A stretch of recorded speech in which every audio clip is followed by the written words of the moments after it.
Hello दोस्तों, ये quick urgent update है। मुझे पता है मार्केट के अंदर यहाँ पर थोड़ी करेक्शन देखने को मिल रही है, लेकिन पता नहीं मैं वीडियो की शुरुआत एक खुशी के साथ में करूं या दुखी होके करूं।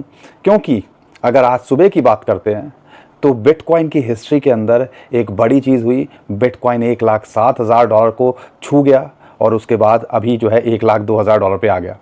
पंप भी किया, डंप भी किया, लेकिन उसमें खास बात क्या थी? अगर बिटकॉइन की हिस्ट्री के अंदर देखते हो, डेली कैंडल और वीकली कैंडल 1,07,000 के आसपास कभी भी क्लोज नहीं करी। ये बात अलग है, 1,09,000 $9,500 तक गया था, लेकिन ये जो कैंडल है, अगर हम वीकली बात करते हैं या हम डेली की बात करते हैं, इससे ऊपर कभी क्लोज नहीं करी थी। एक तरह से तो बुलिश सिग्नल है, लेकिन अभी दिन आते आते कुछ ही घंटों के अंदर ये बिटकॉइन 1,02,000 पे आ गया और ऑल्ट कॉइन्स मार्केट की यहाँ पे इसने बैंड बजा दी। बिटकॉइन के साथ में ऑल्ट कॉइन्स में एक मोमेंटम आनी शुरू हुई थी, लेकिन अभी दोबारे से लोग वही डर के अंदर आ गए हैं। क्या ये सिर्फ एक झलकी थी या अभी बहुत कुछ होगा कि नहीं होगा? एक सवाल जब भी मार्केट क्रैश करती है तो हमारे मन के अंदर जो है आने लगता है। लेकिन आपको एक बात साइड रख के देखनी चाहिए, बिटकॉइन अभी भी $1,00,000 पर है। और उससे बड़ी बात क्या है, इथेरियम अभी रीसेंट बॉटम की बात करते हैं, $1,200, $1,300, $1,400 से $2,700 लगाने के बाद अभी $2,400 के आसपास है। अगर मैं बात करता हूँ सुई $1-1.5 पे आने के बाद में आज हम बात करते हैं $3.5-4 के आसपास चल रहा है। तो ऐसा नहीं है कि जो अभी इन्होंने क्रैश किए थे उससे अच्छा खासा बढ़े नहीं हुए, लेकिन हमें यह भी समझने की ज़रूरत है, जब भी मार्केट ऐसे पंप लेती है तो यहाँ पे 20-25% की करेक्शन भी हमें देखने को मिल सकती है, जो फिलहाल हमें देखने को मिल रही है। क्योंकि मैं ढूंढने की कोशिश कर रहा था, लेकिन कोई ऐसी बड़ी न्यूज़ नहीं निकल के आई जिसकी वजह से यहाँ पे पैनिक ट्रिगर हो, बल्कि जो अपडेट निकल के आ रही थी वो निकल के आ रही थी कि यहाँ पर जो लॉन्ग की पोजीशन है $1,04,000 $1,03,000 पे वेल्स ने खोली $350 मिलियन की। अगर जो अपडेट निकल के आ रही थी, इथेरियम 1 मिलियन से ज़्यादा जो है वेल्स ने खरीद डाले। अपडेट निकल के आ रही है मेटा प्लैनेट, जिसको कि हम एशियन माइक्रो स्ट्रेटजी कहते हैं, उसने 1,000 बिटकॉइन खरीद जो है डाले। यहाँ पे न्यूज़ जो निकल के आ रही है, फिर दोबारा से अपना बिटकॉइन का ट्रैकर जो है सेलर ट्रैकर उन्होंने माइकल सेलर ने दोबारा से कल पब्लिश किया और आज उम्मीद कर सकते हो दोबारा से वो बिटकॉइन के यहाँ पे अनाउंसमेंट करते देखने को मिल सकते हैं कि उन्होंने और बिटकॉइन खरीदे।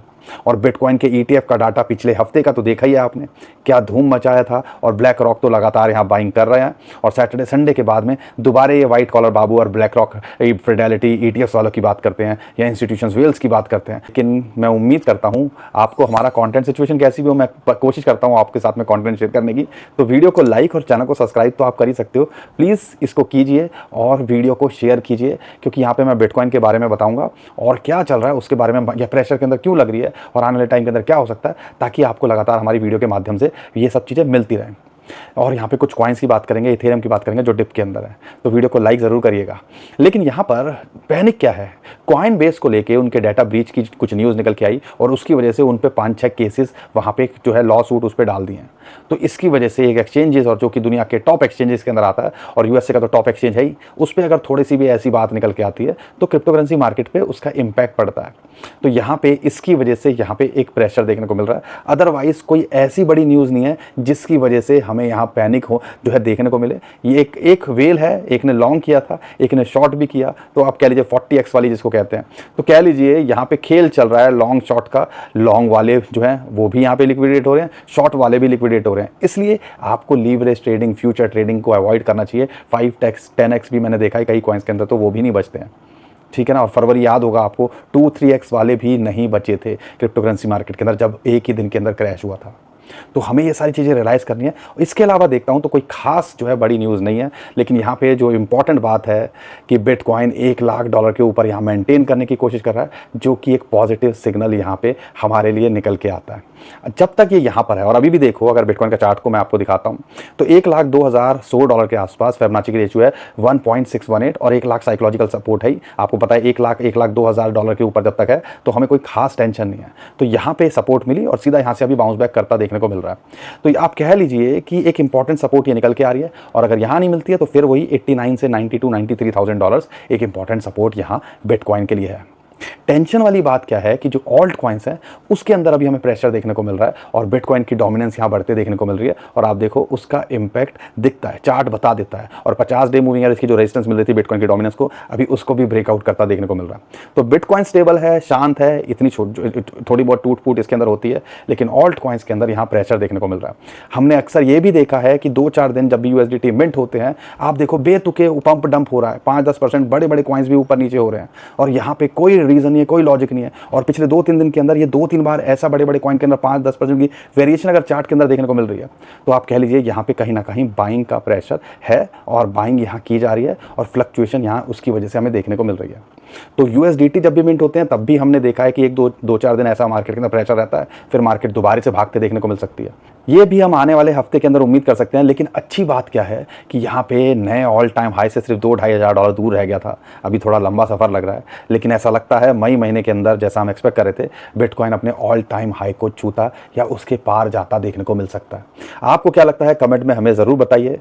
ये जो उधेड़ बुन है, अगर मैं जो जितने भी कॉइन्स हैं सबका चार्ट देख लीजिएगा, उनका अभी जो है फरवरी मार्च का लो देख लीजिएगा और आज कहाँ है वो देख लीजिएगा, कहीं ना कहीं आपको थोड़ी संतुष्टि मिल जाएगी और आपको एक आइडिया लगेगा कि भैया करेक्शन यहाँ देखने को मिल रही है, प्रोवाइडेड जब तक बिटकॉइन यहाँ टिकने की कोशिश कर रहा है। और जिस हिसाब से प्रेडिक्शंस निकल के आती हैं, कैथे वुड हैं आर्क इन्वेस्ट की, वो तो कहती हैं कि भैया $1.5 मिलियन बिटकॉइन का प्राइस जा सकता है, यानी कि 10 से 12 करोड़ हो सकता है 2032 तक या 2028, ऐसी कुछ बोला, मुझे दिमाग में नहीं आ रहा है। तो ये स्क्रीन पे आपको मिल जाएगा, जो हम ट्वीट करते रहते हैं रेगुलर, जो अपडेट करते रहते हैं अपने सोशल मीडिया पे। तो कह लीजिए ये सारा कुछ चल रहा है, लेकिन 1,02,000 1,03,000 पे भी बिटकॉइन है। तो एक बड़ी बात बताऊं आपको, एक एक्सपीरियंस क्या, हमने जब एंट्री करी थी बिटकॉइन और क्रिप्टो करेंसी मार्केट के अंदर, तब बिटकॉइन $200-250 के आसपास था, $200, $250, $400, आप कह लीजिए 20-25 हज़ार रुपये का होगा, ठीक है ना। और यहाँ पर एक बिटकॉइन 10 ग्राम जो है सोना उसके अंदर आता था 2015 में, आज 1 किलो सोना आता है एक बिटकॉइन के अंदर। तो कितनी ग्रोथ दिखा दी है बिटकॉइन और क्रिप्टो करेंसी ने कुछ सालों के अंदर। तो लगता है कि इसको जिस हिसाब से एडॉप्शन मिल रही है, जिस हिसाब से हाइप बन रही है, तो कहीं ना कहीं लोग इसको डिजिटल गोल्ड बोलते हैं, गोल्ड से कंपेयर करते हैं, बड़ी बड़ी कंपनीज को यह बीट करता जा रहा है मार्केट कैप के अंदर। तो आने वाले टाइम के अंदर ये बहुत कुछ करता आपको देखने को मिल सकता है। लेकिन सवाल वही है, हमारे पास बिटकॉइन नहीं है। कई लोग हमें ट्वीट पे करते हैं कमेंट कि बिटकॉइन की बात मत किया करो, ऑल्ट कॉइन्स का बताओ। तो ऑल्ट कॉइन्स की बात करते हैं तो यहाँ पे इथेरियम ने एक अच्छी मोमेंटम दिखाई। अभी जब अगर ये $2400 के ऊपर आ जाता है और उसके ऊपर रहता है, क्योंकि 21 वीक मूविंग एवरेज की यहाँ सपोर्ट है, तो नथिंग टू वरी। अगर वहाँ नहीं आता है तो एक इंपॉर्टेंट सपोर्ट $1,800-1700 के बीच में इसको निकल के आती है। हम इथेरियम को क्लोजली वॉच कर रहे हैं, क्योंकि इसके अंदर इंस्टीट्यूशंस की बल्क बाइंग हमें देखने को मिल रही है और 1 मिलियन एक्सचेंजेस से हटा दिए गए हैं, जो है विड्रॉ कर लिए वेल्स ने, इसे आप कह लीजिए पिछले 1-2 महीनों के अंदर। तो कहीं ना कहीं बाइंग तो हो रही है और इथेरियम के अगले मूवमेंट के लिए हम वेट कर रहे हैं। अगर वो करता है और $2700 200 डे मूविंग एवरेज की इसको रेजिस्टेंस है उसके पार जाता है, तो आप कह लीजिए एक बड़ा खेल ये भी आपको करता देखने को मिल सकता है। और ऑल्ट कॉइन मार्केट इथेरियम के फड़फड़ाती भागते देखने को मिलती है, वो किसी से छुपा नहीं है। सोलाना के साथ में वही है, $164 के आसपास इसको 0.618 की रेशियो की एक सपोर्ट है। अगर यहाँ मेंटेन करता है नथिंग टू वरी, नहीं तो एक इंपॉर्टेंट सपोर्ट $130 से $140 के बीच में इसको निकल के आती है। क्या इथेरियम हो, क्या सोलाना हो, क्या बिटकॉइन हो, हमें पूरा उम्मीद है आने वाले टाइम के अंदर ये अपने ऑल टाइम हाई बनाते दिखेंगे और उसके पार जाते दिखेंगे। लेकिन अगर कुछ कॉइन्स आप फोकस कर सकते हो तो RW के नैरेटिव पे फोकस कर सकते हो। ऑन्डो लगता है कहीं ना कहीं अभी तक कुछ खास पंप भी नहीं किया है और $0.85 के आसपास हमारी रेंज के अंदर आ रहा है, तो इसके ऊपर फोकस किया जा सकता है। शॉर्ट में 10-20% का तो ये पोटेंशियल रखता ही है, लेकिन लॉन्ग टर्म में अपने ऑल टाइम हाई को छूने का ये पोटेंशियल रखता है। एक एंट्री यहाँ बनाई जा सकती है और एक एंट्री 0.85 के आसपास आ जाए तो बनाने की यहाँ कोशिश आप कर सकते हो। दूसरा आर्बिट्रम $0.35 के आसपास आ गया। हमें उम्मीद है इथेरियम अच्छा करेगा तो लेयर 2 के जो है अच्छे करेंगे कॉइन्स, और अगर वो इस रेट पे मिल रहा है और $1-1.25 भी चला जाता है तो ये मल्टीपल टाइम रिटर्न देने का पोटेंशियल रखता है। और बुल मार्केट आई तो ये पोटेंशियल है इसके अंदर। ऐसे ही अगर मैं बात करता हूँ यहाँ पे गाला को लेके, हर साल 2 साल में ये 4-5 गुना होता हमें देखने को मिलता है। 0.018 के आसपास चल रहा है, 0.06 के आसपास का ये पोटेंशियल रखता है। लेकिन यहाँ पे अगर इमीडिएटली भी देखते हो तो 10-20% के लिए अगर देख रहे हो शॉर्ट टर्म में, तो इसके अंदर पोटेंशियल है। एक एंट्री 0.018 और एक एंट्री 0.015 के आसपास मिल जाए।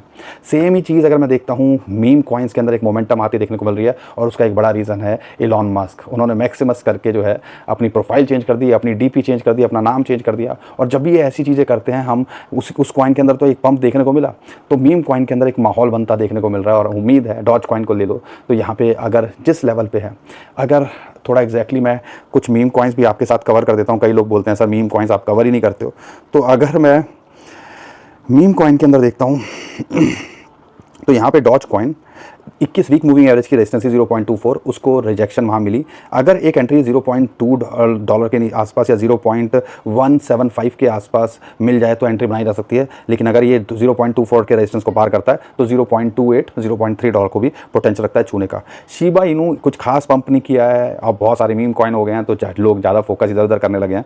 लेकिन अगर शिबा इनू आपको 1250 के आसपास मिलता है तो फोकस किया जा सकता है।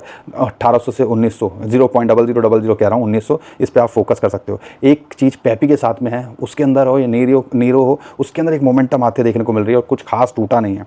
अगर आपको पेपी 8.5 के आसपास आएगा तभी हम एंट्री बनाएंगे, नहीं तो हम इसके अंदर एंट्री बनाने की नहीं सोचेंगे। यह भी पोटेंशियल रखता है अपने ऑल टाइम हाई को छूने का। 200 डे मूविंग एवरेज के ऊपर यहाँ पे होवर कर रहा है, अगर यहाँ मेंटेन करता है तो ये इसके ऊपर भी जाता देखने को मिल सकता है। लेकिन अगर एंट्री के लिए देख रहे हो, अवॉइड करो। अगर हमारे लेवल पे आए तो एंट्री बनाने की कोशिश करेंगे, नहीं तो अगर आप होल्ड कर रहे हो तो अगर प्रॉफिट में हो तो प्रिंसिपल निकाल लो, नहीं तो इसको आप यहाँ पे होल्ड करके रख सकते हो। बाकी दोस्तों 100 बात की एक बात, हम कोई फाइनेंशियल एडवाइज़र नहीं है। हम कोशिश करते हैं जो भी इन्फॉर्मेशन अपडेट हो आपके साथ शेयर करने की और अपना एक्सपीरियंस शेयर करने की। तो कुछ भी करने से पहले अपने फाइनेंशियल एडवाइज़र से ज़रूर पूछिएगा और उसके बाद कुछ करने की यहाँ कोशिश कीजिएगा। उम्मीद करता हूँ आपको यहाँ पे चीज़ें शांत ठंडे दिमाग से सोचने की ज़रूरत है। अगर मार्केट के अंदर ऐसे डिप मिलें और आप अगर पोर्टफोलियो मैनेज करके रिस्क को कवर करके थोड़ा सा अगर कैलकुलेशन सही करके इसके अंदर यहाँ कुछ कर सको तो उम्मीद है आपको हमारा कंटेंट अच्छा लगा होगा। वीडियो पसंद आई तो वीडियो को लाइक, चैनल को सब्सक्राइब कीजिए, ट्विटर टेलीग्राम को हमारे फॉलो कर लीजिए, नीचे डिस्क्रिप्शन जो लिखा है उसी से कीजिएगा। बहुत सारे स्कैमर हमारे नाम से स्कैम करने की कोशिश कर रहे हैं, उससे भी आप बच पाओगे। अभी के लिए हमें विदा लेता हूँ। खुश रहिए, मुस्कुराते रहिए, कमाते रहिए। आपका दोस्त पंकज। थैंक यू, नमस्कार, धन्यवाद।